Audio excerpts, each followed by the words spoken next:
ஸ்வீஸ்ல business பண்றீங்களா?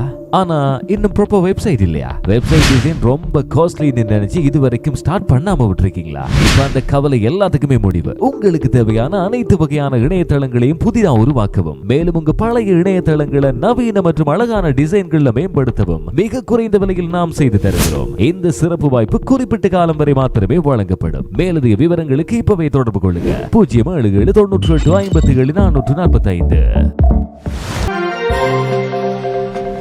சுவிட்சர்லாந்தில் இனிமேல் குற்ற செயல்கள் தொடர்பான தகவல்களை பொதுமக்களிடம் வெளியிடும் போது குற்றவாளிகளின் தேசியத்தையும் வெளிப்படையாக குறிப்பிட வேண்டும் என்ற தீர்மானத்தை சுவிஸ் நாடாளுமன்றத்தின் மேலவையான கவுன்சில் ஆஃப் ஸ்டேட்ஸ் ஏற்றுக்கொண்டுள்ளது. இது தொடர்பான பாராளுமன்ற முன்மொழிவு செவ்வாய்க்கிழமை இடம்பெற்ற வாக்கெடுப்பில் அங்கீகரிக்கப்பட்டது. இதன் மூலம் குற்ற செயல்கள் குறித்த தகவல்களை வெளியிடும் போது குற்றவாளிகள், சந்தேக நபர்கள் மற்றும் பாதிக்கப்பட்டவர்கள் ஆகியோரின் வயது, பாலினம் மற்றும் தேசியத்தை காவல்துறையினர் முறையாக வெளியிட வேண்டும் என கோரப்பட்டுள்ளது. ஆனால் இதை செய்வதில் தனி உரிமை பாதுகாப்பு காரணங்களால் பிரச்சனை ஏற்படும் சூழ்நிலைகள் இருக்குமானால் அல்லது அந்த தகவல்களின் மூலம் சம்பந்தப்பட்ட நபர்களை நேரடியாக அடையாளம் காணும் அபாயம் இருந்தால் அவ்வாறான தகவல்களை வெளியிட வேண்டிய கட்டாயம் இருக்காது என்றும் முன்மொழிவில் கூறப்பட்டுள்ளது. இந்த முன்மொழிவை ஆதரித்தவர்கள் கூறுகையில், வெளிப்படைத்தன்மை என்பது ஜனநாயக சமூகத்தின் முக்கிய அடிப்படை. அதனால் குற்ற செயலில் ஈடுபட்ட நபரின் தேசியத்தை மறைப்பதற்கான காரணம் எதுவும் கிடையாது என்று அவர்கள் வலியுறுத்தினர். சுவிட்சர்லாந்தில் கடந்த சில ஆண்டுகளாக குற்ற செய்திகள் வெளியிடும் போது சந்தேக நபர்களின் தேசியத்தை குறிப்பிட வேண்டுமா என்பது குறித்து அரசியல் மற்றும் சமூக வட்டாரங்களில் விவாதங்கள் சூடுபிடித்தன. இந்த புதிய முடிவானது எதிர்காலத்தில் காவல்துறை தகவல் வெளியீட்டு நடைமுறைகளில் மாற்றத்தை ஏற்படுத்தக்கூடும் என அரசியல் ஆய்வாளர்கள் கருதுகின்றனர்.